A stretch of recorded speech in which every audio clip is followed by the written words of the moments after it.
Luffy is officially 100 times stronger than ever. One Piece chapter 1091 gave proof to this, with Luffy channeling his sensei Rayleigh in completely shutting down one of the most powerful admiral in Kizaru. Oh my god, okay, it's happening. Yes, ladies and gentlemen, the war between the Straw Hats and the world government has begun. The pacifistas and the Sea Beast are fighting on the side of Egghead, where they take the first dub in this battle as they smash through multiple marine warships quite easily. However, the Navy isn't taking this disrespect lying down, because the Vice Admirals wants us to put some respect on their names as they tear through these new model pacifistas and Sea Beast like they are made out of butter. Now, for a long time, we as a community haven't been taking these Vice Admirals, apart from Garp, very seriously, but them being able to deal with these pacifistas with just a few kicks and punches speaks volumes of theirs and the Navy's strength. Cause remember guys, it took the combined might of the monster trio in Luffy, Zoro and Sanji to take down one single Robo Kuma back in Shibodi pre-time skip, and these new models are said to be even more powerful. Pre-time skip Luffy was already a menace, having been able to deal with multiple warlords, so we have to put some respect on these Vice Admirals, right? No. But wait, the One Piece live action is coming out, and to commemorate its release, we have partnered with Youtooz for today's video. Yep, Youtooz created designer collectibles for the One Piece live action in a limited edition collaboration, which means once they sell out, they are gone forever. Isn't that right, Luffy? Just take a look at how amazing they are. The attention to detail is simply mind-blowing. This straw hat was passed on to him by none other than Oda himself. These One Piece Youtooz are the perfect way to celebrate the live action. They even have an extensive range from different shows. Who wouldn't want to own a piece of their favorite fandom? So start your collection now, add to it, or even better yet, gift it to a friend. Just head over to youtooz.com and get your collectibles today. Trust me, you won't be disappointed. But just to top it all off, the first 200 of you will get 10% off all their anime products with our code ABD10. And if you participate in our live stream tournament this Sunday, you would win one completely for free.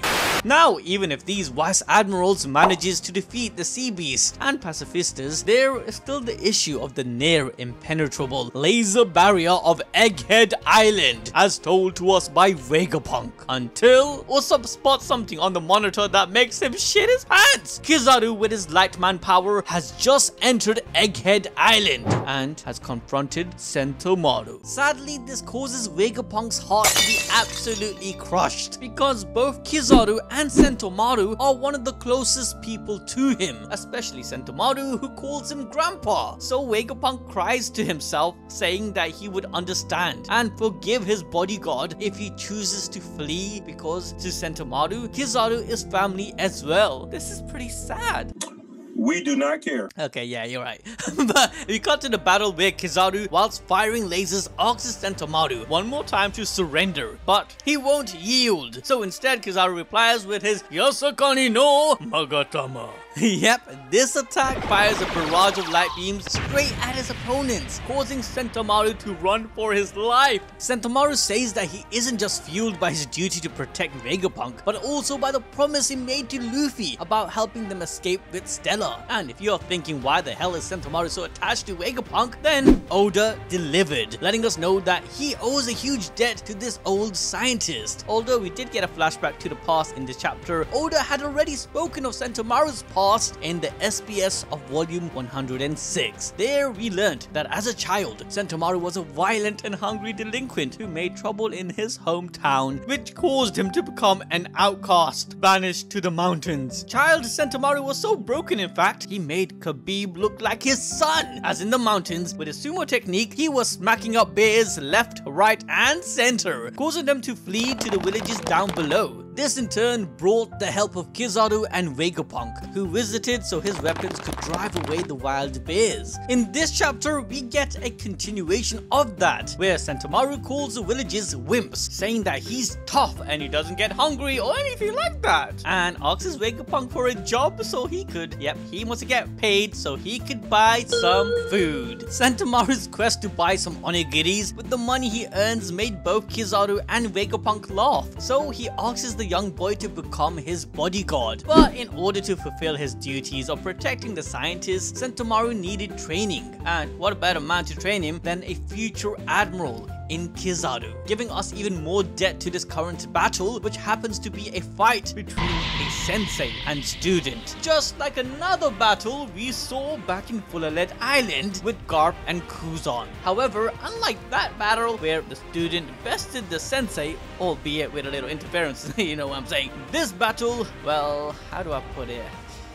Sentomaru gets clapped! With Sentomaru down, Kizaru is then free to manipulate the pacifistas that were under his command through his own authority chip. He orders them to protect the navy fleet and to sink all the sea beasts, which gorosei Saturn of course laments over having to make such a decision, but it can't be helped. The sea beasts are a necessary sacrifice. Remember, the authority hierarchy is only with the seraphims and pacifistas, where only Vegapunk can control his sea beast and other machines. Garcia Saturn is dubbed the god of science and defense. These technologies are more important to him than his own mother and child. So you guys should be able to imagine his sadness. Regardless, Usopp and the Straw Hats finally finds out about Sentomaru's fate, which prompts them to hurry in lifting the defense system, which is actually trapping the gang from leaving. This was set up by York, as she knew that Kizaru could come in whilst no one else could go out. But with Vegapunk and Atlas, they plan to hack the controls back so they can make their escape. Unfortunately,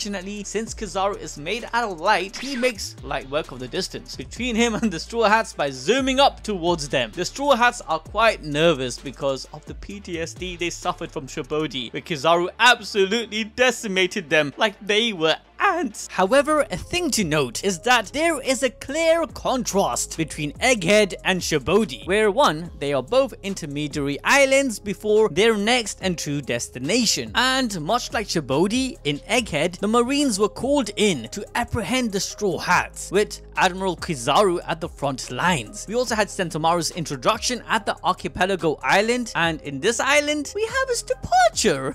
We also had an hierarchical celestial dragon presence in both. Now, you might be thinking that we didn't have Rob Lucci in Shibodi, but we did, with of course the cover page story going on during that arc. In fact, in both of these arcs, we also had the introduction to pacifistas, or now the new models of them, and in both the importance of Kuma, where in Shibodi, Kuma not only helped them against Kizaru, but was the driving force to their escape. And now, throughout Egghead, we and the community have been theorizing that Kuma's seraphim, Esber, is actually him. As in this same arc, we learned Kuma's power can work on his own memories and possibly even his soul. Kuma basically used his devil fruit powers to do a switcheroo with Esber. Evidence to this is in chapter 1078, with Kuma using his devil fruit on the seraphim Mihawk to help the Straw Hats, along with, you know, being called defective at the start of the arc. In Egghead, this Kuma's seraphim will play a huge part and might even join Luffy's crew. Another evidence to this was an SBS question in which Oda in volume 59 was asked if Kuma will become a Straw Hat, because Oda purposely shows the crew's devil fruit users with numbers, like Luffy's Gamu Gamu represents 5 and 6, Chopper's Hito Hito being 1 and 10,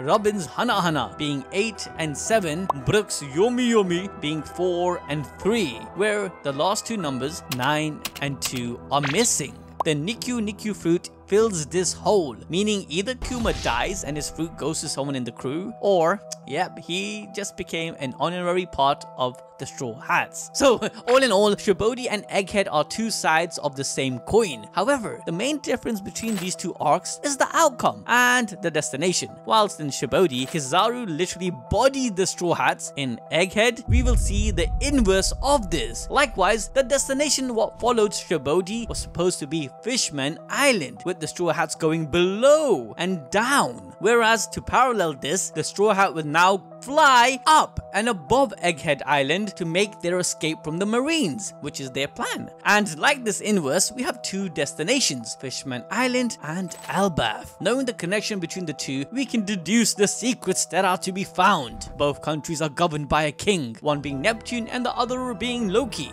But with that said, the next biggest revelation in One Piece is going to be, of course, the trees. Sunlight Eve holds a huge importance to the Fishman Island, not only just giving them light, but also allowing them to live by producing oxygen and bubbles. We theorize that this sunlight tree reaches up through the red line into Imusama's garden. The next reveal will be revolved around the Adam tree, which will complete the story of how devil fruits came into existence. It will connect back with the Eve tree and explain how the Adam tree is so huge it reaches up to the sky, which will be the official entrance to Berka and Skypiea. This tree is a parallel to Sunlight Eve, where Eve reaches beneath the sea to the top of the land. Adam will reach from the land to above the sky, where once again all of this is in line thematically with Luffy's upwards journey. However, before any of this, Luffy will have to complete the circle and first defeat Kizaru. As Kizaru gets closer to Stella, he keeps note that there are only 3 things which cannot be collateral. Number 1, the power station that makes mother flames. This is the fuel for Imusama's Uranus. Then we have number 2, Punk Records, which holds all Vegapunk's knowledge and tech blueprints. Lastly, number 3, York, the Vegapunk clone satellite that made the deal with the gorosei. With this, Kizaru also adds that he wishes saving his old friends was also part of the order that was given to him. This side of Kizaru tells us a lot about him, as in this situation he represents the soldier dilemma, with his justice being lazy. He should just simply follow orders, right? But he just had to beat up his student and now he vows to kill his longtime friend Vegapunk.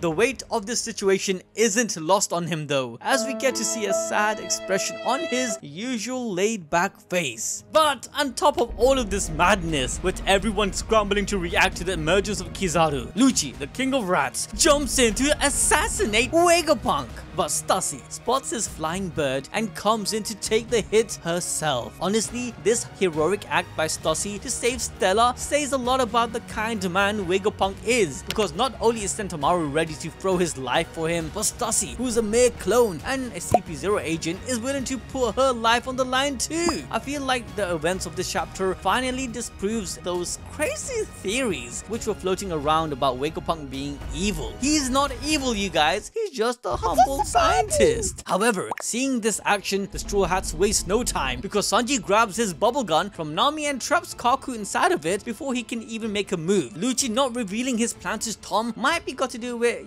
being betrayed by Stussy, and now he doesn't trust anyone. But before Lucci can do anything else, Zoro is quick to block any other attempts made by Lucci. But Ratchauchi, who Zoro is handling with just 2 swords, has the mind to say, "You guys are done for now, that my daddy Kizaru and I have teamed up." Shut up. As Vega Force 1 takes Sunny to the other side, we see Kizaru approaching until, yep, oh boy, what an entrance, as Luffy takes a page out of Rayleigh's book, literally shutting down Kizaru's chase with a kick out of nowhere, shrouded in Conqueror's haki. He then tells us that he is 100 times stronger now, so Kizaru shouldn't underestimate him anymore. The 100 times stronger line by Luffy is actually a reference again back to Shibodi, when Shaki tells the crew about Rayleigh and how he is at least 100 times stronger than Luffy. Rayleigh managed to hold off Kizaru, and now Luffy is doing the exact same thing as his sensei had once done. Luffy sees himself on Rayleigh's level, but let's be honest here guys, Luffy is way stronger than old man Rayleigh at this point, if you're trying to be real here. Maybe not Prime, but that could be debatable, suggesting that maybe he doesn't even need Gear 5 to smash Kizaru. Alright, fine, but think about it, with Gear 4 Snake Man and the unpredictability of his Hydra attacks, coated in Conqueror's haki, and him using Advanced Future Sight, I mean, he can catch up to Kizaru's light speed and defeat him. Even if Kizaru lands a few laser barrages on Luffy, it shouldn't matter because bro was tanking Kaido's Conqueror's haki, infused Thunder Bagua, like it was nothing in Gear 4. But even if I'm stretching, Luffy's cooldown time of 32 seconds must have resetted, which means he can go full on Toon Force inside of Kizaru's ass. I mean, yeah, you heard me, Luffy showing us that he can rubberize lightning against Kaido was a foreshadowing to him grabbing the light man like nothing and even bending him to Luffy's will. We also have to understand that Kizaru's devil fruit benefits from his surroundings by bouncing off them. However, once Luffy activates his bouncy castle domain, Kizaru will have zero control in his own directions if he chooses to bounce off the terrains. This fight shouldn't take too long for Luffy to clear, and honestly, I don't think Luffy will take it seriously. He's just gonna hit and dash so the gang can leave with no issues. But if you guys want to understand how Luffy's Nika devil fruit was always a zone to begin with, then watch this video next.